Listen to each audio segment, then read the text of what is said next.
सबको जय मसीह की। मैं प्रभु यीशु मसीह के नाम में कॉफ़ी विद क्राइस्ट के 103rd एपिसोड में एक बार फिर से आप सभी का स्वागत करता हूं। और आज हम जिस विषय पर बात करने वाले हैं वो है विधवा का अर्पण बनाम यीशु का तर्पण। जी हाँ मेरे प्रियो, the offering of the widow versus the sacrificial offering of Jesus Christ. हम जानते हैं ये कहानी जो है वो हमें प्रेरित करती है कि किस तरह से हमें दान पात्र में दान को डालना चाहिए। हम सभी जानते हैं उस विधवा की कहानी के बारे में जो हमें मिलती है मरकुस के सुसमाचार उसके 12वें अध्याय के 38 से 44वें वचन में। जी हाँ मेरे प्रियो, तो आइए हम एक बार उसको पढ़ते हैं। उसने अपने उपदेश में उनसे कहा, शास्त्रियों से चौकस रहो जो लंबे वस्त्र पहने हुए फिरना और बाजारों में नमस्कार और आराधनालयों में मुख्य मुख्य आसन और जेवनारों में मुख्य मुख्य स्थान भी चाहते हैं। वे विधवाओं के घरों को खा जाते हैं और दिखाने के लिए बड़ी देर तक प्रार्थना करते रहते हैं। ये अधिक दंड पाएंगे। और वह मंदिर के भंडार के सामने बैठकर देख रहा था कि लोग मंदिर के भंडार में किस प्रकार पैसे डालते हैं।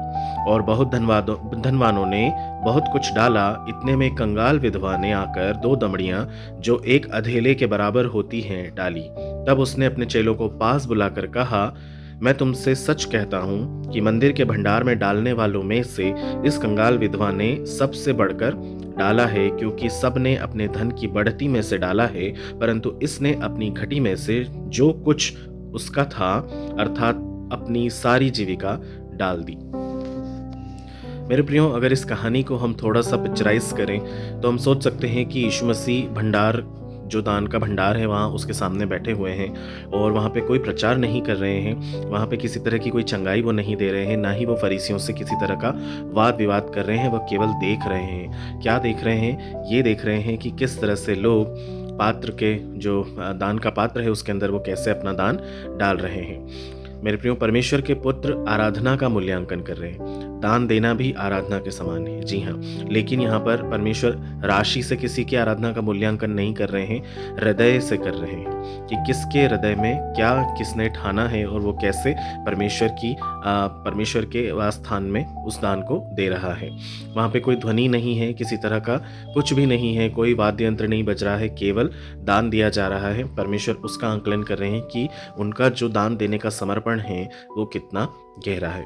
ये कोई सामान्य सा देखना नहीं था मेरे प्रियो, ये एक दिव्य न्यायिक दृष्टि थी जिससे परमेश्वर ये देख रहे थे कि मेरे जो लोग हैं वो मेरे ही भंडार में मेरे ही दिए हुए को किस तरह से मुझे प्रसन्न होकर देते हैं या नहीं देते हैं। मेरे प्रियो, यहाँ पर एक प्रिंसिपल आपको मैं सिखाना चाहता हूँ, सभी के लिए वो बहुत ज़रूरी है। याद रखिए, आप परमेश्वर को दे नहीं सकते, देने वाला सिर्फ परमेश्वर है। आप तो केवल जो कुछ उसने दिया है उसे उसके पास ला सकते हैं। आप कभी परमेश्वर को दे नहीं सकते मेरे प्रियो। तो इस बात को हमेशा ध्यान रखिएगा। जो कुछ भी परमेश्वर ने आपको दिया है, उसने कहा है उसका 10वां हिस्सा मुझे ला कर दो, ताकि मेरे भंडारों में किसी तरह की भोजन वस्तु की कमी ना हो। जी हाँ मेरे प्रियो, और ये प्रिंसिपल हमको समझने की ज़रूरत है कि हमें परमेश्वर के पास जो कुछ उसने हमें दिया है हमें लाने की ज़रूरत है। लोग भी यही कर रहे थे, वो भी दे रहे थे, लेकिन जो वो देख रहे थे वो केवल उदारता को नहीं देख रहे थे। हम ये जो कहानी जो समझ रहे हैं ना मेरे प्रियो, इसमें भी कलवरी क्रूस की छाया छुपी हुई है। अब वो कैसे है वो मैं आपको आगे बताता हूँ। हमने अभी पढ़ा मरकुस उसके 12वें अध्याय के 38 से 40वें वचन में। मैं आपको एक बार और उसको रिमाइंड करता हूँ कि शास्त्रियों से सावधान रहो। प्रभु यीशु मसीह क्या कह रहे हैं कि शास्त्रियों से सावधान रहो जो लंबे लंबे वस्त्र पहने फिरना चाहते हैं और विधवाओं के घरों को निगल जाते हैं और दिखावे के लिए लंबी लंबी प्रार्थनाएं करते हैं कि वे अधिक दंड पाएंगे। हाँ मेरे प्रियो, पहली शताब्दी में शास्त्री व्यवस्था के ज्ञाता और आत्मिक अगुए थे। ये हम जानते हैं कि शास्त्री और फरीसियों को व्यवस्था का पूरा नॉलेज था। वो एकदम घोंट कर पी चुके थे व्यवस्था को। 2 तरह की व्यवस्थाएं थी, एक व्यवस्था जो मुंह से कही गई थी और एक व्यवस्था जो लिखी गई थी। तो उन दोनों को वो जानते थे, लेकिन फिर भी वो क्या करते थे? वो विधवाओं, निर्बलों और असुरक्षित और निर्भर लोगों को, जो निर्भर थे, जो आश्रित थे, उन सबको वो लूट लिया करते थे। और परमेश्वर के नज़रों में यदि हमने किसी विधवा को परेशान किया है तो हमने बहुत बड़ा जुर्म किया है, क्योंकि परमेश्वर क्या कहते हैं? विधवाओं का और अनाथों का और परदेशियों का रक्षा करने वाला वो परमेश्वर है। उनके जो भी उनके जीवन में हमने गलत किया है उसका पलटा लेने वाले परमेश्वर है। तो हमें बहुत सावधानी से इन लोगों के साथ डील करना ज़रूरी था। वहाँ पे क्या कह रहे हैं परमेश्वर? विधवाओं के घरों को निगल जाना ये केवल लालच नहीं था मेरे प्रियो, ये वाचा का भी विश्वासघात था। व्यवस्था में लिखा है कि परमेश्वर अनाथों और विधवाओं का न्याय करते हैं और ये हमें पता होना चाहिए। व्यवस्था विवरण 10 के 18 में लिखा हुआ है। परंतु अब वो देखिए, उनको तो रक्षा करने के लिए परमेश्वर ने ये जिम्मेदारी दी थी, लेकिन उन्होंने क्या किया? उन्होंने ही उन विधवाओं के और अनाथों के घरों को उजाड़ डाला। वे रखवाले ही भेड़िए बन गए। मंदिर में, जो कि जीवन का स्थान था, रचनात्मक तरीके से अत्याचार वो लोग कर रहे थे। मतलब वो स्ट्रक्चर्ड था पूरा कि हमको कैसे किसी को लूटना है, किस तरह का कर लगाना है, किस तरह का हमें बोझ इनके ऊपर लादना है ताकि हमें ज़्यादा से ज़्यादा बेनिफिट हो सके। और वो वहीं पे कर रहे थे। उसी क्षण क्या हो रहा है? एक विधवा वहाँ पे प्रवेश कर रही है और वो क्या दे रही है? वो दे रही है 2 दमड़ियाँ। 2 दमड़ियों को यदि हम यूनानी भाषा में बोलेंगे तो उसे हम कहते हैं लेप्ता। लेप्ता ये सबसे कहना चाहिए छोटी मुद्रा होती है। यहूदी भाषा में इसको सबसे छोटी मुद्रा कहा जाता है, जो बिल्कुल नगण्य होती है। इसको गिन भी नहीं सकते, इसकी कोई वैल्यू नहीं है। ऐसे पैसे की कोई वैल्यू नहीं होती है, लेकिन मेरे प्रियो स्वर्गीय दृष्टि में वो सबसे बड़ी गिनी गई थी। यीशु मसीह क्या कहते हैं मरकुस उसके 12वें अध्याय के 43 से 44 वचन में? इस कंगाल विधवा ने सबसे बढ़कर डाला है, क्योंकि उन सब ने अपनी बहुतायत में से डाला है, परंतु इसने अपनी घटी में से जो कुछ उसका था, अर्थात अपनी सारी जीविका ही डाल दी। सारी जीविका डालने का जो अगर हम यूनानी शब्द देखेंगे तो मेरे प्रियो उसका मतलब होता है होलोन तोबियोन। होलोन तोबियोन का मतलब होता है जीविका का साधन, यानी संपूर्ण जीविका। जो कुछ उसने कमाया था वो सब कुछ उसने डाल दिया था। मतलब उसने क्या कमाया था मेरे प्रियो? उसने इस संसार की दृष्टि में कुछ भी नहीं कमाया था। वो 2 दमड़ियाँ, वो सबसे छोटी दमड़ियाँ थी जिसका कोई वैल्यू नहीं था, उसने वो कमाया था और उसी से उसका आसरा था।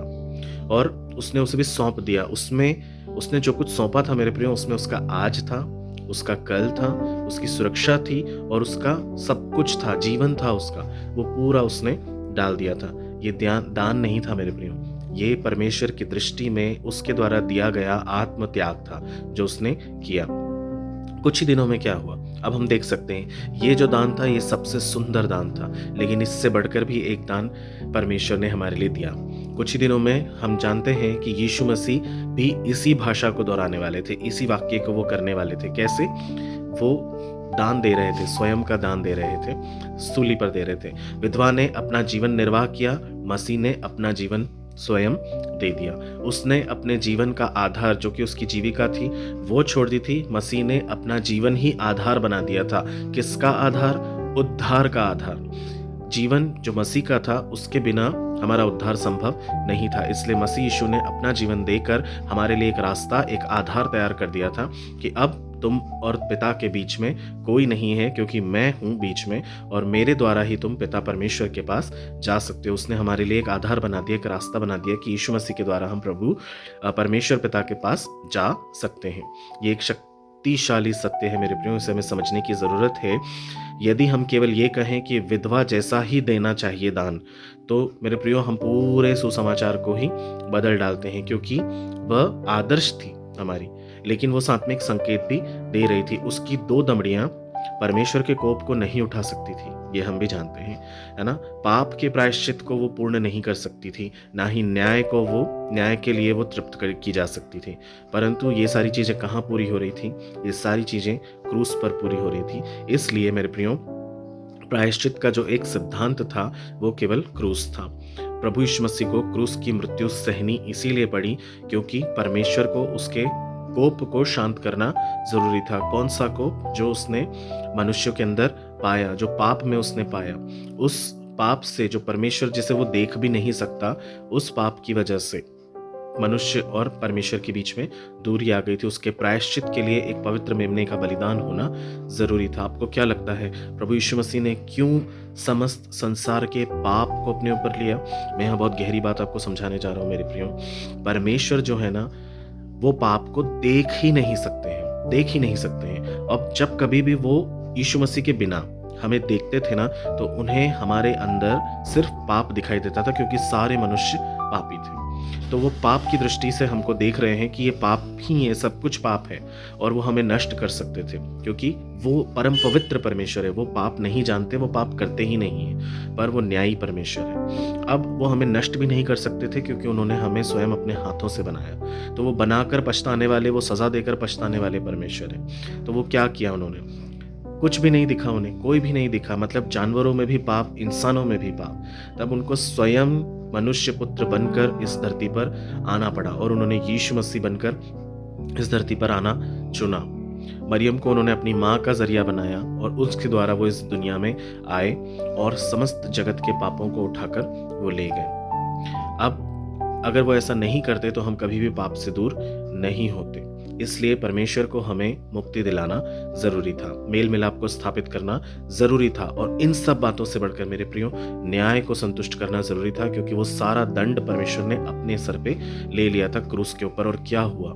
प्रभु यीशु मसीह जब सब कुछ हो रहा था तब परमेश्वर से क्या कर रहे थे? क्या कहा उन्होंने? एली एली लमा शबक्तनी, हे मेरे परमेश्वर, हे मेरे परमेश्वर, तूने मुझे क्यों छोड़ दिया? आप सोचिए उस एक मोमेंट में जब परमेश्वर पिता ने अपने ही पुत्र के सामने से अपना मुंह फेर लिया, वो देख ही नहीं सकते थे क्योंकि सारा पाप उनके सर पे था, तो वो पाप को नहीं देख सकते थे मेरे प्रियो। जैसे ही जजमेंट पूरा होता है वैसे ही क्या होता है? भूमि डोल हो जाता है, सब कुछ तबाह होने लगता है। परमेश्वर धीरे से कहते हैं, हे प्रभु, मैं अपनी आत्मा तेरे हाथों में देता हूँ। परमेश्वर से कोई उनका प्राण ले नहीं सकता था, लेकिन उन्होंने अपने मुंह से ये कहा कि मैं तुझे अपनी आत्मा देता हूँ, और करके सारा प्राण छोड़ दिया और वो परमेश्वर के पास गए। अब हम समझ सकते हैं ना कि क्यों ये जरूरी था, ताकि हमारा मेल मिलाप प्रभु से हो सके। विधवा का अर्पण विश्वास की अभिव्यक्ति था, लेकिन मसीह का तर्पण उद्धार की सिद्धि था। अगर वो अपने आप को तर्पित नहीं करते, तर्पित से मतलब है वो अपने आप का त्याग नहीं करते, वो अपने आप को खुद बलिदान नहीं करते मेरे प्रियो, तो ये पाप की छुड़ौती सिद्ध नहीं हो सकती थी। इसलिए उसे सिद्ध करने के लिए परमेश्वर को क्रूस पर बलिदान होना पड़ा। तो आज हम समझ सकते हैं कि जैसे उस विधवा का दान दूसरों की नज़र में शून्य गिना गया, वैसे ही कईयों के जीवन में मसीह का दान भी कुछ नहीं था। कई लोगों ने तो झूठ तक कह दिया कि मसीह नहीं मरा है, उसकी लाश चोरी कर ली गई थी, उसके जगह पे किसी और को लटकाया गया था। ये सब असत्य है मेरे प्रियो, क्योंकि प्रभु यीशु मसीह की कब्र आज भी खाली है। जैसा कि उसने कहा था कि लोमड़ियों के भट्ट होते हैं, लेकिन मनुष्य के पुत्र को सर रखने की भी जगह नहीं है मेरे प्रियो। यीशु मसीह ने क्रूस पर अपना सर इस तरह से नहीं टिकाया, क्योंकि उन्होंने ऐसे अपने सिर को नीचे करके अपने प्राणों को त्यागा। उन्होंने क्रूस पर भी अपने सर को टिका के नहीं रखा। उनके लिए तो वो कब्र भी उद्धार की कब्र थी, किसी और ने उस कब्र को उनके लिए दिया ताकि उसमें उसको रखा जाए, और वो रहा भी नहीं। वो दूसरे दिन ही पाताल में चले गए ताकि वहाँ पर भी सुसमाचार सुनाए, और वहाँ से जो आत्माएं, अच्छी आत्माएं थी, उनको अपने साथ स्वर्ग में पिता के पास लेकर गए, और उसके बाद पुनः लौट कर आते हैं और फिर लोगों को वो दिखाई दिए। मेरे प्रियो, हम सब जानते हैं कि प्रभु यीशु मसीह ने कितना बड़ा काम हमारे लिए किया है। हमको इस बात को समझना ज़रूरी है कि प्रभु का दान उस विधवा के दान के समान ही था।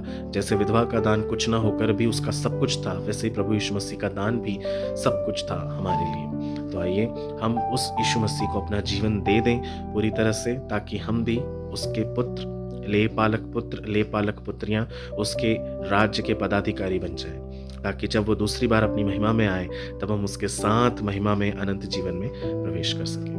मैं विश्वास करता हूँ कि ये वचन आपके जीवन में भले ही छोटा सा था, पर बहुत लाभकारी रहे, आपको इससे आशीष मिले।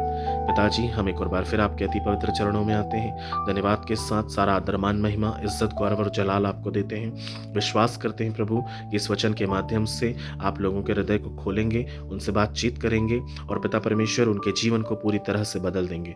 होने दीजिए प्रभु, ये छोटा सा वचन उनके जीवन में अद्भुत आशीषों को लाने वाला होने पाए, आशीष के द्वार उनके लिए खुल जाने पाए, हर एक बुरी बातें उनके जीवन से दूर हो जाए, बीमारी, मौत, खतरे, श्राप, पाप उनके जीवन से दूर हो जाए। प्रभु, आपके दोनों आशीषों के हाथ को उनके ऊपर रख दीजिए प्रभु। आपका वचन कहता है आपके दाएं हाथ में दीर्घायु और आपके बाएं हाथ में वैभव है। प्रभु, उससे आप तृप्त करें। होने दीजिए पिता परमेश्वर, जो कोई आप पर विश्वास लेकर आता है वो अनंत जीवन का भागी हो जाए। आज ही के आज परमेश्वर पिता, वो आपका लेपालक पुत्र या पुत्री हो जाए, और प्रभु हर बुरी बातों से उनके जीवन में परमेश्वर पिता जो भी श्राप आए हैं, जो भी बुराइयां आई हैं, वो सब यीशु मसीह के नाम से नष्ट हो जाएं और वे आज़ाद हो जाएं, क्योंकि आपका वचन कहता है तुम सत्य को जानोगे और सत्य तुम्हें स्वतंत्र करेगा। प्रभु, आप उन्हें स्वतंत्र करिए, हर एक बंधन आप उनके खोल दीजिए, हर एक पिता परमेश्वर आंखों पर पड़ी पट्टी को आप हटा दीजिए प्रभु, ताकि वो साफ साफ देखने पाए कि सच में जीवित परमेश्वर, प्रेमी परमेश्वर, दयालु परमेश्वर आप है राजा। आप उनकी सुधि लेने वाले परमेश्वर है प्रभु, आप उनसे माता से बढ़कर प्रेम करने वाले परमेश्वर है राजा। आप उनके लिए आगे से आगे होकर मार्ग को तैयार करने वाले परमेश्वर है प्रभु, आप उनके लिए बड़े बड़े कामों को करने वाले परमेश्वर है राजा। आप उनसे बातचीत करें पिता, उन्हें दीजिए प्रभु इस प्रार्थना के माध्यम से जितने भी viewers, friends, teachers, colleague, subscribers प्रभु आपको देखते हैं, आपको सुनते हैं, आपकी वचन को सुनते हैं, वे आशीष ही आशीष पाए। आपने पूरा कर दिया है यीशु मसीह के नाम में, उसके लिए धन्यवाद देते हैं, आदर मान महिमा आपको देते हैं, इज्जत गौरव जलाल आपको देते हैं, और इस प्रार्थना को आपके प्यारे पुत्र प्रभु यीशु मसीह के नाम से पूरा होने के लिए मांग लेते हैं। दया करके सुनिए और ग्रहण कीजिए। आमीन। मेरे प्रियो, मैं विश्वास करता हूँ ये अद्भुत वचन आपके जीवन में अद्भुत काम करेगा और आशीषों को लेकर आएगा। मेरे साथ यूं ही बने रहिए, हर दिन हम नई नई बातों को सीखेंगे, प्रभु की महिमा करेंगे, शैतान को कुचलेंगे, उसे याद दिलाएंगे कि वो मैला, हारा और कुचला हुआ ही है, और परमेश्वर के साथ अनंत महिमा में हम प्रवेश करेंगे। प्रभु यीशु मसीह आपके साथ हो, आपका दिन शुभ हो। आप सभी को जय मसीह।